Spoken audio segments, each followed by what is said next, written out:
오늘은 이제 기도에 대한 부분인데요. 우리가 기도가 참 쉽지가 않아요. 기도가. 여러분, 기도를 성도님들이 안 합니다, 잘. 왜냐하니까 해도 안 되더라는 거죠. 이 기도의 응답에 대해서 불확실하면은 신앙이 절대로 살아있지 못해요. 미지근하게 되고 결국에는 포기하게 되고 그냥 지옥 가면 안 되니까 형식적이 될 가능성이 참 많습니다. 그리고 지루해요. 그리고 굉장히 힘겨워집니다. 예. 사람들이 교회를 왜 떠나냐니까 거기 있는 구성원들이 싫다는 겁니다. 그리고 신자들의 행동을 보니까 또 말이나 이런 것들을 보니까 바르지 않고 도대체 이게 어디 교회냐? 그래서 떠난다는 거예요. 믿는다는 게 너무 힘들다는 겁니다. 이게. 왜냐하면 믿는다는 건 실체가 없거든요. 그리고 은혜가 안 되고 감동이 안 된다는 겁니다. 이런 것들이 교회를 떠나는 여러 가지 이유 중에 하나인데요. 실제로 딱 그 속을 뒤집어 보면은 이런 영혼들은 기도를 응답에 대한 체험이 없어요. 하나님 기도하면 듣는다. 기도하면 응답한다. 그러니까 뭐 이런 것들이 아니니까 확 막혀가지고 그냥 이렇게 떠나는 겁니다. 그러니까 한결같은 모습으로 변함없이 섬기고 신앙을 계속 달려가게 하는 것은 불가능해요. 그래서 여러분들 기도는 해야 되고 기도는 반드시 응답되고 또 기도 응답의 체험이 나타나야 되고 신용만 해서는 안 되는 겁니다. 이것이 안 되면 결국에는 신앙이 무너지게 될 수밖에 없는 것입니다. 여러분, 기도는 영혼의 호흡이라고 했잖아요. 기도가 포기되면은 생명 포기와 같다. 영의 생명을 포기하는 것입니다. 그래서 무슨 힘이 나겠어요? 그래서 기도는 하나님과 교제하는 데 있어서 가장 중요한 통로가 된다 하는 것을 아시고, 여러분 지금까지 기도를 형식적으로 해왔다든지 아니 밥 먹을 때 감사합니다 이렇게 하고 그렇게 하지 마시고 조금 기도가 굉장히 자연스러워야 되고 호흡하세요. 호흡 의식합니까? 의식 안 하잖아요. 그러니까 내가 살기 위해서 그냥 자동적으로 호흡하잖아요. 여러분 영혼이 살기 위해서 자동적으로 기도를 해야 된다는 거예요. 끝까지 가야 된다는 겁니다. 첫 번째는 응답받는 기도는 전적인 신뢰에 근거한다고 말씀하고 있습니다. 기도 응답에서 제일 중요한 것은 전적인 신뢰입니다. 24절 말씀을 같이 한번 읽겠습니다. 24절 시작. 그러므로 내가 너에게 말하노니 무엇이든지 기도하고 구하는 것은 받은 줄로 믿으라. 그리하면 너에게 그대로 되리라. 기도하면 이미 받은 줄로 믿으라는 거예요. 그대로 된다. 전적 신뢰와 기도 응답에 대한 약속입니다. 전적인 신뢰는 100% 믿어야 됩니다. 야고보서 1장 5절에서 8절 말씀을 띄워주시기 바랍니다. 야고보서 1장 5절 같이 읽겠습니다. 시작. 너희 중에 누구든지 지혜가 부족하거든 모든 사람에게 후히 주시고 꾸짖지 아니하시는 하나님께 구하라. 그리하면 주시리라. 오직 믿음으로 구하고 조금도 의심하지 말라. 의심하는 자는 마치 바람에 밀려 요동하는 바다 물결 같으니 이런 사람은 무엇이든지 주께 얻기를 생각하지 말라. 두 마음을 품어 모든 일에 정함이 없는 자로다. 부족하면 구하라는 것입니다. 그리고 꾸짖지 않고 후히 주신다는 것입니다. 그런데 왜 안 구하냐는 것입니다. 왜 안 구하냐? 믿음이 없기 때문이잖아요. 믿음으로 구하라 이렇게 되어 있잖아요. 의심이 많은 거예요. 안 될 것이라는 것입니다. 의심하는 자는 바람에 밀려 요동하는 바다 물결 같다는 것입니다. 여러분 물결 보면 출렁출렁 하는데 그 나뭇잎 띄어놓으면 하나 그 자리에 그대로 뭐가 대단한 게 있는 것 같은데 전혀 움직임이 없습니다. 그렇다는 거예요. 확신이 없으니까 해놓고 나서도 의심하는 겁니다. 안 될걸? 그러니까 마음이 왔다 갔다 하는 것입니다. 그러니까 응답이 없다는 거예요. 우리는 살아가면서 불안하고 두려움도 있고 염려도 있고 걱정도 있습니다. 어떻게 그렇게 왔다 갔다 하고 혼돈 가운데 있고 그렇지 않을 수가 있느냐? 그런 질문을 할 수가 있어요. 한 시골 청년이 있었는데 이 사람이 이제 읍내로 내려가는 길에 보면 길가에 보면 초가집들이 있잖아요. 어릴 때 우리가 젊을 때 보면은 그냥 할머니가 이제 살고 있었습니다. 지날 때마다 이제 그 청년이 도란도란 이야기하는 소리가 들렸어요. 그리고 찬송 소리도 들리고 그래서 굉장히 궁금했어요. 그 집도 아담하기도 하고 그래서 언젠가 한번 찾아가 봐서 인사를 드려야 되겠다 이렇게 해서 방문을 했죠. 그러니까 막 그 할머니가 굉장히 반기는 거예요. 지나가는 길에 항상 찬송 소리가 들리고 너무 다정다감한 이야기가 들려서 한번 궁금해서 방문했습니다. 그렇게 이야기를 했었습니다. 그런데 할머니가 그곳에 혼자 사셨어요. 그때 청년이 뭐라고 했냐니까 할머니 손님들이 종종 이 집에 찾아오죠. 이렇게 하니까 이야기 소리가 막 들리던데요. 그때 할머니가 뭐라고 얘기했냐니까 내가 주인과 이야기하는 소리를 들었구만 청년 이렇게 한 것입니다. 할머니가 집주인 아니세요? 이렇게 반문을 했죠. 아니죠. 주님이 내 주인이시고 이 집의 주인이 주님이십니다. 그렇게 대답을 합니다.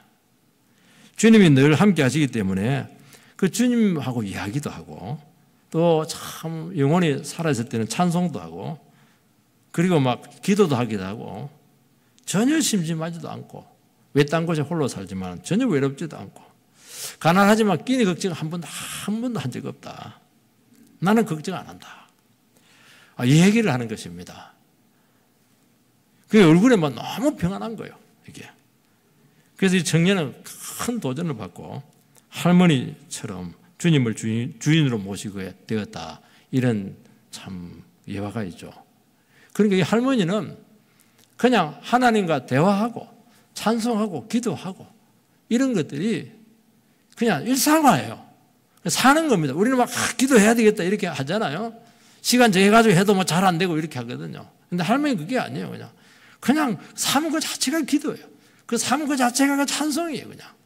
그 주님하고 뭐 그냥 이야기하는 거예요. 설거지 하면서도 막 주님 막 이야기하고 왜 이게 안 되냐는 게 이게 이 정도 되려면 100% 신뢰해야 됩니다. 하나님이 내 삶 전체를 책임지고 있고 내 사정 알고 계시고 내 기도에 100% 응답하신다. 요즘 되면 이렇게 나오는 거예요. 자연스러워야 돼요. 우리는 억지잖아요. 지금 억지. 그러니까 안 된다는 거예요. 이게. 사무엘상 1장 15절에 16절을 띄워주시기 바랍니다. 사무엘상 같이 읽겠습니다. 시작. 한나가 대답하여 이르되 내 주여 그렇지 아니하니이다. 나는 마음이 슬픈 여자라 포도주나 독주를 마신 것이 아니요 여호와 앞에 내 심정을 토한 것뿐이오니 당신의 여종을 악한 여자로 여기지 마옵소서. 내가 지금까지 말한 것은 나의 원통함과 격분됨이 많기 때문이니이다. 한나가 아들을 못 낳아서 둘째 부인 날부터 엄청난 핍박을 받습니다.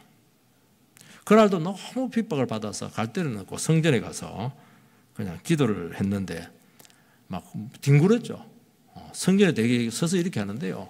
그냥 엎드리가 뒹굴었다. 얼굴이 뻘겋고 이렇게 하니까 엘리 제사장에다가 아니 대낮부터 낮술을 먹으면 어떻게 하냐고. 한 번씩 교회에 낮술 먹고 오시는 분들이 있어요. 그 책망 받아야 돼요. 이거. 그러니까 막 낮술을 먹고 오고 이렇게 하니까 아니 요즘 막 술 먹고 성전에 온 사람이 누가 있냐고 막 책망을 합니다. 성전을 더럽힌다고 이렇게 하면서. 그때 한다가 뭐라고 얘기하냐니까 나는 마음이 참 슬픈 여자라. 포도주나 독주를 마신 것이 아니고 여호와 앞에 내 심정을 토한 것뿐이라고. 나를 악한 여자로 여기지 말아달라고. 내 마음이 힘들고 괴롭다고 원통하다고 마음이 막 격분되어 있다고 이렇게 이야기를 합니다. 여러분이 술을 안 먹는데 하나님 앞에 나가서 막 정말로 갈 데가 없어가지고 성전에 나서 막 기도했는데 목사님이 있다가 어디서 그냥 이렇게 낮술을 먹고 이렇게 하냐고 그렇게 하면 여러분 어떻게 하겠어요? 이게 목사가 영성이 있나 없나 이러면서 막 픽들을 어디다가 내가 술 먹었다고 그렇게 얘기하냐고 지금 그렇게 하면서 막 그냥 사태질하고 그렇게 할 텐데 안 그래요. 한나는 나는 마음이 슬픈 여자라고. 오해를 받았잖아요. 기분이 안 좋잖아요, 지금. 대제장이 나를 몰라주니까. 그러면서 이야기를 하는 게 포도주나 독주를 마신 것이 아니고 내 심정을 토한 것뿐이라고. 악한 여자를 여기지 말라고. 너무 마음이 힘들다고. 있는 그대로를 쭉 이야기하는 거예요. 이게. 얼마나 자연스러워요. 그죠? 마음이 슬프다 이 말은 뭐냐니까 마음이 힘들고 어려운데 슬프다 말하는 순간 이미 슬픔을 극복을 한 거예요. 슬픔을 수용을 한 겁니다. 수용을 한 거예요. 여기서 강력한 힘이 나오는 거예요. 여러분들. 나 슬픈 거 맞아요. 너무 마음이 괴로워요. 막 격동이 돼 있어요. 지금. 내 심정이 이제 어디 갈 데가 없다고. 이걸 차분하게 이야기를 하잖아요. 이거. 흥분한 게 어디에 있어요? 여기서 강력한 기도가 나오는 것입니다.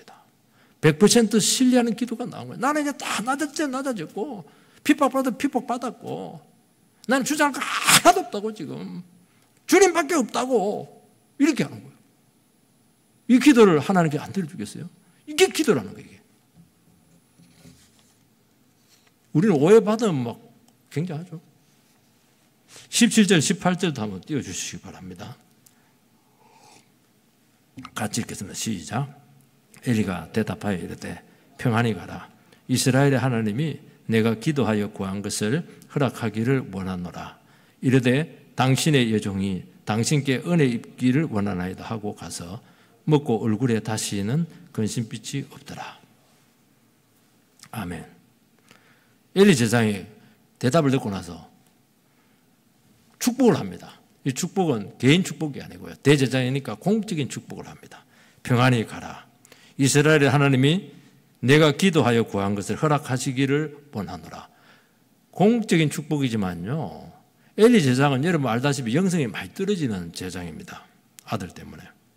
그런데 한나의 그런 대답을 들으면서 이 자동으로 축복이 나오는 거예요. 평안히 가라. 하나님께서 내 기도한 것을 허락하시기를 원한다. 이렇게 축복을 해주는 것입니다. 그렇게 하니까 어떻게 하냐니까 한나가 있다가 아이고 영성도 없는 목사가 말이지 그냥 입에 발린 소리 하네 그렇게 하지 않고요.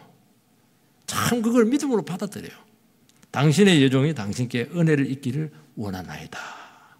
그 얼굴이 근심빛이 없어져 버렸어요. 그때 하나님 평화가 임한 겁니다. 여러분 응답은 뒤에 올지 모르겠지만은요. 진심으로 주님을 의지하고 기도하는 사람에게는 하늘에서 오는 이 평안이 있어요.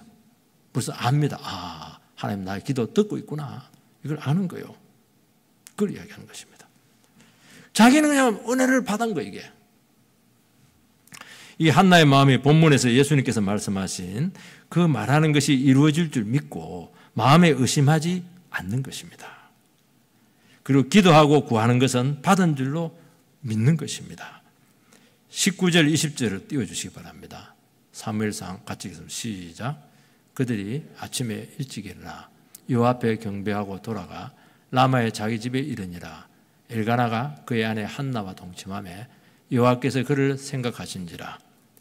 한나가 임신하고 때가 이르매 아들을 낳아 사무엘이라 이름하였으니 이는 내가 여호와께서 그를 구하였다 함이더라.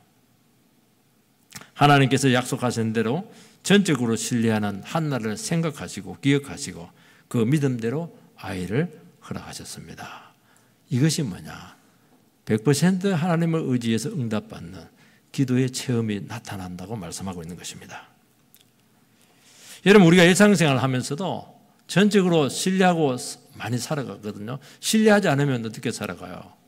이 천장이 지금 무너질 것을 생각하면 여기 앉아서 예배 드릴 수 없잖아요. 길 가다가 벼락이 떨어질 것 같으면 안 되잖아요. 의심하지 않잖아요. 땅이 꺼지지 않고 하늘이 무너지지 않는다는 것을 대한 신뢰가 있거든요. 요즘 등기 우편 많이 보내고 있는데요. 우체국에서 등기 탁 이렇게 하면 며칠 내로 반드시 상대방이 받는다는 그런 신뢰가 있어요. 그래서 그냥 보낸 것보다 등기를 해서 딱 보내면 그냥 잊어버려요. 안 가면 어쩌나, 분실되기라도 하면 어쩌나, 굳이 염려하지 않는다는 것입니다.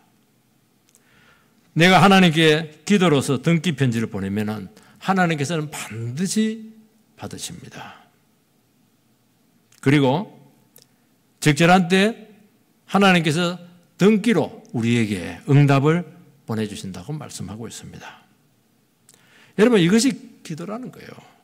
하나님께 향하는 기도는 우리의 일상에 의심 없이 숨을 쉬듯이 하나님과 영적으로 계속 교제하는 것입니다. 그렇게 하면 계속 기도가 나와요. 계속 질문이 나오고요. 계속 부르짖음이 나오고요. 계속 묻고요. 이렇게 하는 것입니다. 그래서 우리 삶 전체가 주님께 붙들려서 기도의 삶이 될 수 있게 되기를 축복합니다. 두 번째는 그렇다면 어떻게 우리가 전적으로 하나님을 신뢰할 수 있을까 하는 그 방법의 문제입니다. 기도하고 구한 것은 이미 받은 줄로 믿으라. 반드시 된다는 것입니다. 기도했는데 응답 안 되는 것은 이것은 믿음의 문제인 것이죠. 쉽게 말해서 기도했지만은 기도는 기도고 안 믿는 것입니다. 여러분, 기도를 이렇게 했을 때요, 여러분들께서 그 문제를 맡기는 자리까지 가야 하는 것입니다. 맡긴 만큼 역사가 나타납니다. 어떤 사람들은 문제만 자꾸 이것도 문제고 저것도 문제고 이것도 문제입니다. 그럼 끝내버려요.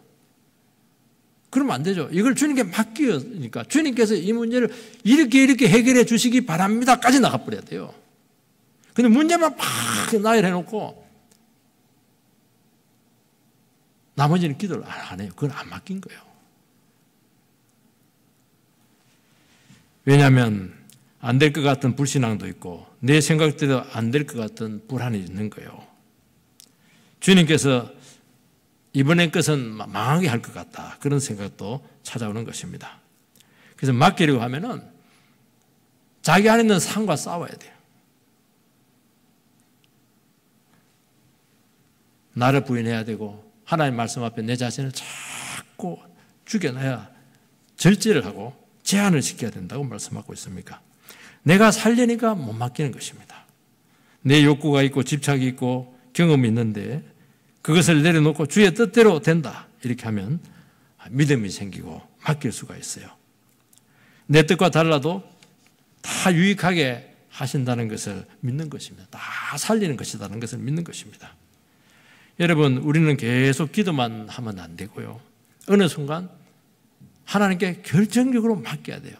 이걸 못 맡기니까 계속 그냥 기도만 하고 있는 거예요. 믿음으로 구하고 구한 것은 받은 줄로 믿으라.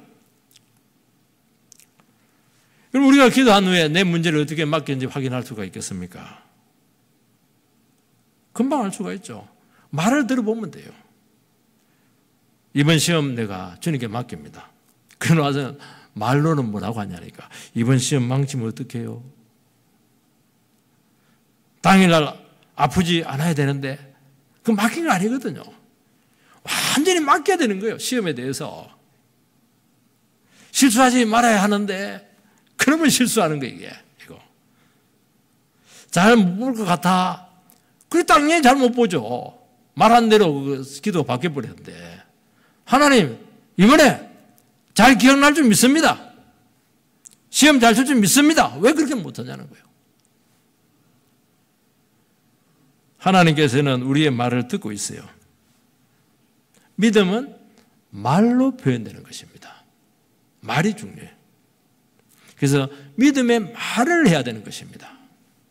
우리나라도 그렇잖아요. 우리나라도 말이 씨가 된다고 그렇게 얘기했거든요. 일본 사람들은 우리 오후 예배 때 얘기했는데 그 을령이다. 말은 영이 있다. 그렇게 이야기하는 것입니다. 그러니까 말이 그냥 말이 아니에요. 말 속에는 영혼이 들어있는 거예요. 이게. 여러분 기도한 대로 말하고 믿음의 말을 선포를 하시기를 바랍니다. 이게 참 힘들어요. 제가 참 이거 설교 준비를 하면서 니는 기도해놓고 무슨 말 하냐. 우리 집 사람이 있기 때문에 제가 속일 수가 없어요. 목사 당신은 무슨 말 하고 있는 거야 지금. 이 정도 선에서 제가 끝내겠습니다. 여러분 말이 굉장히 중요한 거예요. 무슨 말을 하냐는 거예요 이게. 그리고 이미 이루어진 것을 알고 행동을 해야 돼요. 여러분 믿음의 사람은 모든 것이 다 드러난 후에 행동하지 않습니다. 기도하고 그대로 믿고 나가는 것입니다. 예를 들어서 자녀가 아버지한테 이번에 개를 하나 사주시기 바랍니다. 그런데 그 애가 개집을 지어요. 아버지는 막 그냥 나는 개 싫은데 냄새도 싫고 털도 싫고, 그래도 아버지가 사주실 줄 믿습니다. 그렇게 계속 하는 거예요, 애가. 회사에 가니까 막 자꾸 생각이 나는 거예요, 애 한 마리. 나는 싫은데. 집에 딱 들어오니까 막 눈에 막 개집이 보여요. 다른 건 안 보이고. 결국에는 아버지가 사줍니다. 그렇게 간절히 간구하는데 안 사줄 수가 없어요. 이스라엘 백성들이 요단강 앞에 서게 되었어요. 하나님께서는 반드시 강을 건너서 가나안 땅의 축복의 땅으로 너희들을 인도한다고 약속을 했습니다. 그런데 앞에는 막 요단강 물이 막 그때는 우기라 가지고 막 범람하고 있습니다. 그래도 어떻게 합니까? 딱 그냥 벗개를 메고 제자들이 발을 넣어버렸어요. 한 발을 담가버렸어요. 행동을 해버렸어요. 이게 뭐냐면 행동이 믿음이에요. 그래서 행동을 하라는 거예요. 믿음의 행위를 보이라는 거예요. 기도했으면 그 믿음의 행위를 보이라는 거예요. 그게 쫙 갈라지잖아요.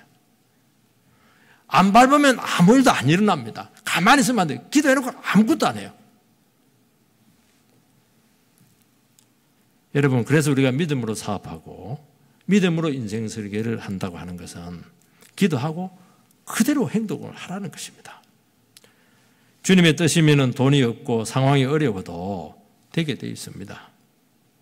가만히 있으면 아무 일도 일어나지 않는 것입니다. 그래서 믿음의 확신을 가지고 한번 해보시기 바랍니다. 이것은 실험을 해야 돼요. 여러분 기도라고 하는 것은 되면 되고 안 되면 안 되고 그게 아니고 기도하고 나서 실험을 해봐야 돼요. 되는지 안 되는지. 발을 넣어보는 거죠. 실험을 하는 거예요. 그래서 기도 앤드 실험을 해봐야 돼요. 여러분들. 이는 계속 도전이에요. 기도라고 하는 것은. 물론 난관이 있을 수가 있죠. 그럼 주의 뜻이 반드시 나타나게 될 줄 믿습니다. 제가 한 그 선교사님, 굉장히 오지에 파송된 선교사님인데요. 선교사님께서 이런 고백을 했습니다. 간증을 하면서 이사야서 1장 8, 여호수아서 1장 8절 말씀을 띄워주시기 바랍니다. 이사야서 가자 시작. 내 율법책을 내 입에서 떠나지 말게 하며 주야로 그것을 묵상하여 그 안에 기록된 대로 다 지켜 행하라. 그리하면 내 길이 평탄하게 될 것이며 내가 형통하려 그대로 두시기 바랍니다. 선교사님이 워낙 오지니까 자녀들이 교육을 시킬 수가 없어요. 학교도 없고 아무것도 없어요. 그런데 이 선교사님이 이 말씀을 딱 붙잡았죠. 내 입에서 율법이 떠나지 말게 하고 주야라고 그것을 묵상을 하고 기록된 대로 다 지켜 행하라. 그러면 내 길이 평탄하게 될 것이고 형통하리라. 이 말씀을 그대로 받았어요. 자녀들에게 쭉 하고 성경 읽히고 묵상하게 하고 만나면 그냥 같이 예배 드리고 가정 예배 드리고 이렇게 한 거예요. 그런데 하나님께서 이 자녀들을 얼마나 축복을 했는지 미국 유학도 보내고 막 그냥 학위도 따고 하는 놈은 의사 되고 하나는 교수 되고 막 그 얘기를 하더라고요. 그 오지에서 그 중요한 시간을 그렇게 보냈다는 거예요. 그러면서 자기는 믿는다는 거예요.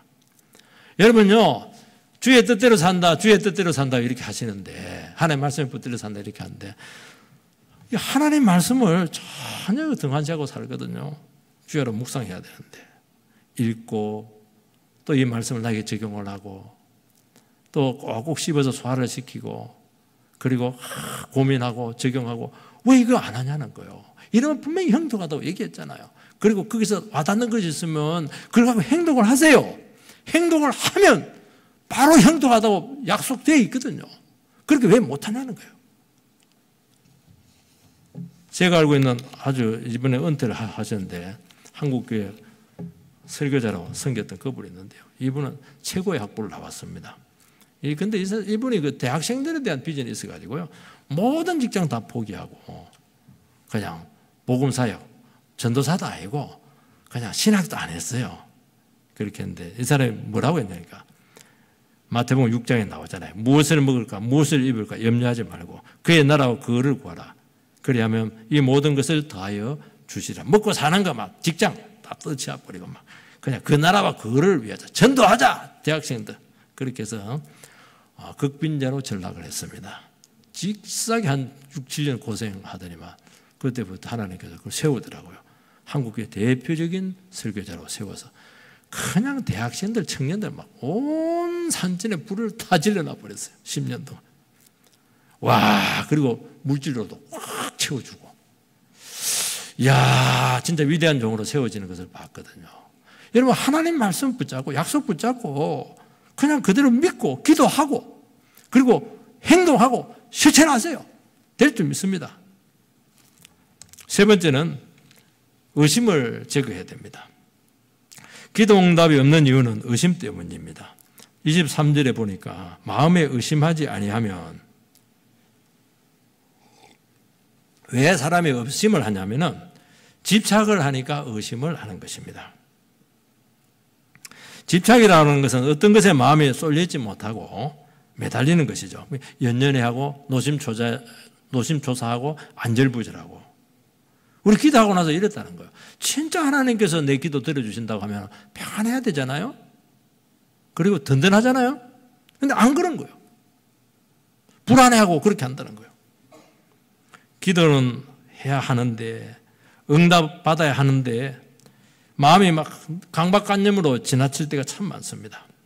너무 피곤한데 그냥 기도 시간이니까 막 억지로 이렇게 하기도 하고 말이죠. 전혀 준비가 안 되는데 막 기도를 막 강요하려고 한다는 것입니다. 다툼이 있거나 원망이 있거나 또 막 원망 받을 일이 있거나 제 요소가 있으면은 그 회개하지 않은 상태에서 막 기도하는 거예요. 이게 마음이 급해가지고 그 혐의가 있거든. 혐의를 벗으라는 것입니다. 그래서 하나님 앞에 기도하러 나갈 때 어떻게 해야 되냐니까 하나님 앞에 편한 마음으로 주님 앞에 매달리는 마음으로 그렇게 나가라는 것입니다. 여러분, 기도를 집착하는 것은 마치 농부가 씨를 뿌려놓고 왜 싹이 빨리 나지 않아야 할까? 그 씨앗을 자꾸 파보는 것입니다. 여러분, 기도에 씨를 뿌렸으면 싹이 나고 또 때가 되면 결실이 된다는 것을 믿고 수확을 기대하게 되지 않겠어요? 그래서 의심을 일으키는 집착에서 벗어나야 될 줄 믿습니다. 여러분, 이 집착에서 의심이 일어나고 집착이 되면은 벗어나려고 하지 말고 의심되는 것을 그대로 하나님께 아뢰고 성령님의 도우심을 구하시기 바랍니다.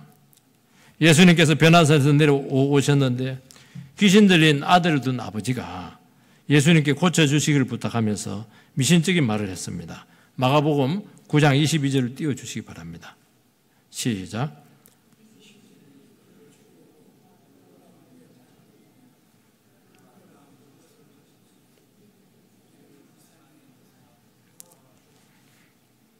그 미심쩍은 기도를 한 것입니다. 아들이 귀신이 들려가지고 지금 막 발작을 하고 있는데 제자들이 고치지 못했어요. 예수님이 땅을 내려오게 되었을 때 우리를 불쌍히 여기서 도와주십시오. 그런 기도를 한 것입니다. 하실 수 있거든. 그 미심적인 기도죠. 그때 예수님께서 23절을 띄워주시기 바랍니다. 23절 시작. 예수께서 이르시되 할 수 있거든이 무슨 말이냐. 믿는 자에게는 능치 못할 것이 없느니라. 예수님께서는 따끔하게 책망을 합니다. 그때 24절을 띄워주시기 바랍니다. 24절 시작. 곧 그 아이의 아버지가 소리를 질러 이르되 내가 믿나이다. 나의 믿음 없는 것을 도와주소서. 주님께 의심과 집착을 있는 그대로 아뢰고 도움을 구하시기 바랍니다. 내가 의심을 없애려고 하면은 할수록 더 집착하게 될 줄 믿습니다. 여러분, 응답 빨리 주어지지 않는다고 실망하지 말고 꾸준하게 기도하면은 어느 순간 응답의 확신을 주신다고 말씀하고 있는 것입니다. 여러분, 기도는 훈련이에요. 내가 몇 번이나 기도를 했는데 왜 아무것도 되는 일이 없습니까? 그렇게 생각하고 기도를 포기하니까 아무것도 안 되는 것입니다. 기도에 있어서 가장 중요한 것은 뭐냐? 하나님께 정직하고 진실하게 아뢰는 것입니다. 아플 때는 아프다고 하고, 용서가 안 될 때는 용서가 안 된다고 하고, 실망할 때는 실망스럽다고 하고, 간절한 소망이 있을 때는 간절하게 원한다고 아뢰시기 바랍니다. 여러분, 하나님 앞에서 가식과 외식은 가정스러운 것이고, 그것은 화를 부른다고 말씀하고 있는 것입니다. 그래서 우리가 주님 앞에서 집착하고 있는 것들, 의심하고 있는 것, 이런 것들을 어떻게 하든지 하나님의 도우심으로 그것을 다 제거해야 될 줄 믿습니다. 그렇게 하다 보면 주님께서 우리가 확신을 허락하시고 반드시 응답으로 역사해 주실 줄 믿습니다. 여러분, 우리는 한 번씩 대표 기도를 해야 될 때가 있습니다. 대개 이제 모임에서 또 누구를 통해서 대표 기도를 한다든지 또 신방 간다든지 이렇게 해서 그 가정을 위해서 대표 기도를 하고 또 교회에서도 대표 기도를 해야 될 때가 좀 있어요. 그렇게 해야 될 때는 대표 기도를 해야 될 때 항상 기억해야 될 것은 개인 기도를 절대로 하면 안 된다는 것입니다. 저는 신방 가면 딱 그 집에 맞는 기도를 해요. 눈에 들어오잖아요. 하나님의 뜻에 대한 기도를 하는 것입니다. 그리고 대표를 해서 기도할 때 그 회중을 대표해서 기도를 하는 것이기 때문에 그 회중에게 전부 다 공감될 수 있는 기도를 해야 되는 거예요. 어떻게 공감하는 것입니까? 우리 다 죄인이라고. 그리고 하나님께 나가게 되기를 소망한다고. 그 예배를 이렇게 어떻게 하든지 돕도록 그렇게 기도를 하시기를 바랍니다. 그런데 이제 그렇게 하지 않는 경우가 많아요.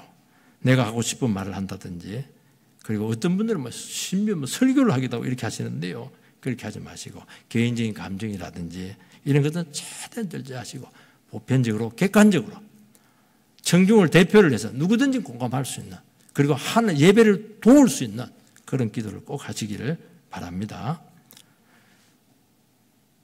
바리새인적인 기도를 하면 안 돼요. 그냥 예수님 앞에 성전에 가서 바리새인이 막 기도를 했잖아요. 나는 이것도 했고 저것도 했고 그런 기도하면 안 돼요. 죄인처럼 그렇게 기도하시기를 바랍니다.